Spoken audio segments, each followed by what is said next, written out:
गुफा में पहुंचने के बाद कमजोर गोलू अचानक फौलाद की तरह मजबूत कैसे हो गया। एक बहुत ही पुराना गांव था। यहाँ कबड्डी खेलने की प्राचीन प्रथा थी। गांव का हर नागरिक कबड्डी खेलने को गर्व समझता था। ज़्यादातर नौजवान ही इस खेल में भाग ले पाते थे। कबड्डी खेलने के लिए फुर्ती के साथ साथ ताकत की भी आवश्यकता होती है।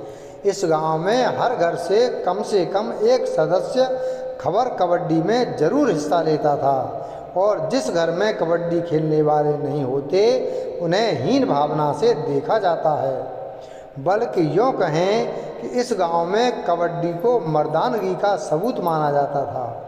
गांव में गोलू नाम का एक लड़का रहता था जो शरीर से बहुत दुर्बल दिखाई देता था। उसकी रुचि संगीत में थी। गांव के बाकी लड़के गोलू को अक्सर कबड्डी के लिए ललकारा करते थे, लेकिन गोलू किसी का जवाब देने में सक्षम नहीं था। उसकी उम्र भले ही 21 वर्ष थी, लेकिन उसके शरीर में ताकत 11 साल के बच्चे की भी नहीं थी। गोलू के माँ बाप उसकी शारीरिक दुर्बलता से बहुत चिंतित रहा करते थे। वह कई डॉक्टरों से अपने बेटे का इलाज करवा चुके थे, लेकिन गोलू का शारीरिक विकास रुक चुका था। उसे किसी डॉक्टर की कोई भी दवा असर नहीं करती थी। गोलू के पिता अपाहिज होने की वजह से कबड्डी में हिस्सा नहीं ले पाए थे। गोलू के पापा को उम्मीद थी कि उनका बेटा उनके परिवार का नाम रोशन करेगा, लेकिन गोलू कबड्डी खेलने में असमर्थ था। गांव के लोगों के तानों से गोलू परेशान रहने लगता है। वह अपने पिता से भी कुछ नहीं कह पाता, क्योंकि वह जानता था कि कमी उसी के अंदर है। एक दिन वह हताश होकर जंगल के रास्ते गांव से बाहर निकल जाता है और पूरा एक दिन सफ़र करने के बाद एक गुफा तक पहुंच जाता है। गुफा चारों तरफ से पेड़ पौधों से ढकी होती है। गुफा रहस्यमयी लग रही होती है। गोलू गुफा के अंदर डरते हुए प्रवेश करता है। अंदर पहुंचते ही गोलू को एक इंसान का कंकाल पड़ा दिखाई देता है। वह कंकाल को देखते ही घबरा जाता है। गोलू हिम्मत करके आगे बढ़ता है। अचानक उसका पैर फिसल जाता है और वह पानी के कुएं में जा गिरता है।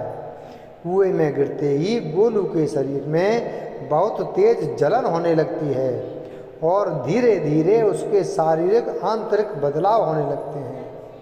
गोलू का शरीर फौलाद की तरह मजबूत हो जाता है। गोलू फुर्ती के साथ कुएं से बाहर निकलता है और गुफा के चारों तरफ चक्कर लगाता है। कुएं के पानी के प्रभाव से गोलू बदल चुका था। उसके अंदर आत्मविश्वास आ चुका था।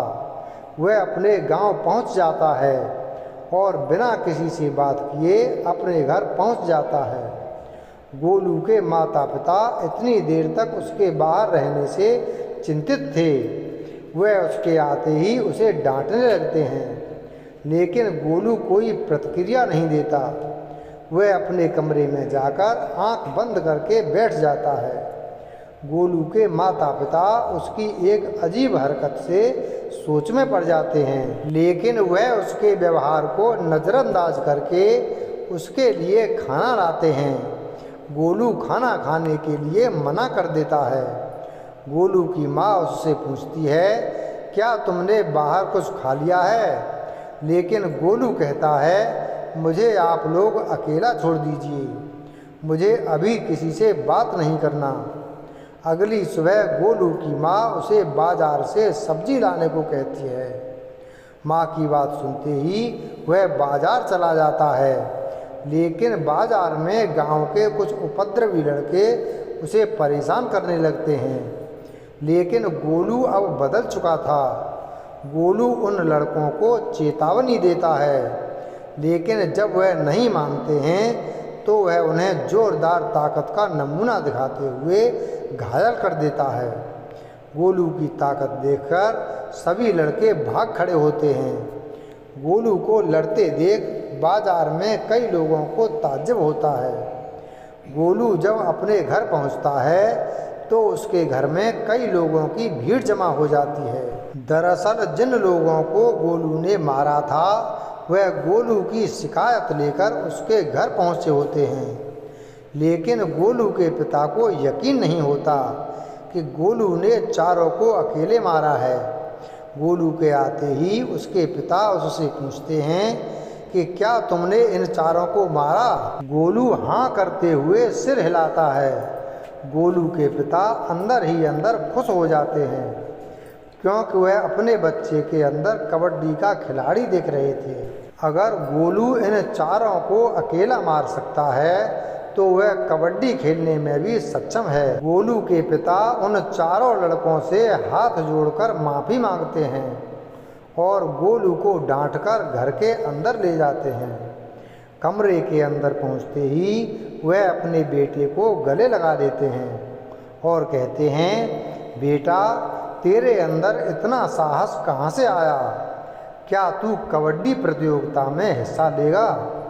गोलू अपने पिता की खुशी देखकर मना नहीं कर पाता और कबड्डी खेलने के लिए तैयार हो जाता है।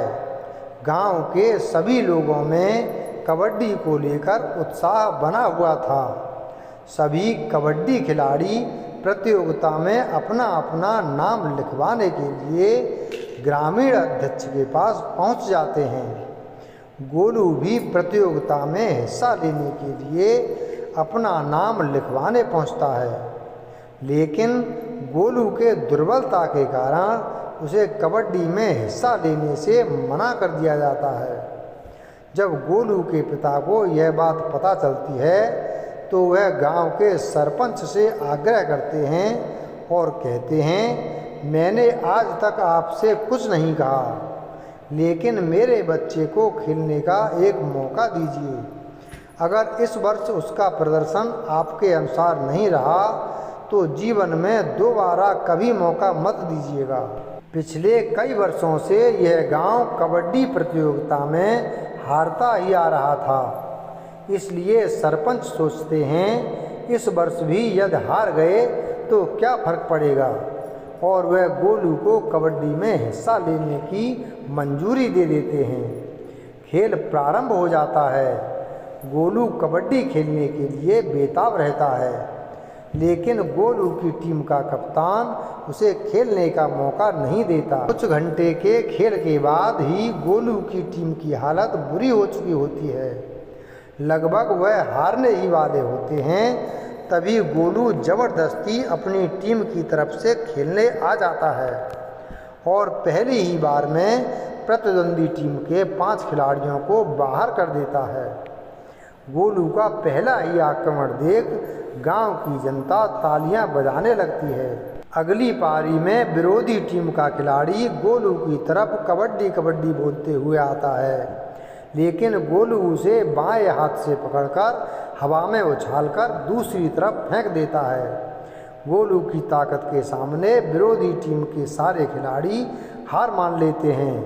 गोलू की टीम कबड्डी प्रतियोगिता में विजेता बन जाती है। गोलू के पिता उसके खेल के प्रदर्शन को देखकर गर्व महसूस कर रहे होते हैं। सारे गांव में जीत का जश्न मनाया जाता है। रहस्यमयी गुफा की शक्तियों की वजह से गोलू ने अपने गांव का सम्मान वापस दिला दिया था, लेकिन वह अभी भी अपने बदलाव से अनजान था। इसी के साथ यह रहस्यमयी कहानी खत्म हो जाती है। वीडियो अगर पसंद आया हो तो वीडियो को लाइक करें, चैनल को सब्सक्राइब करें और बेल आइकन प्रेस करें। धन्यवाद।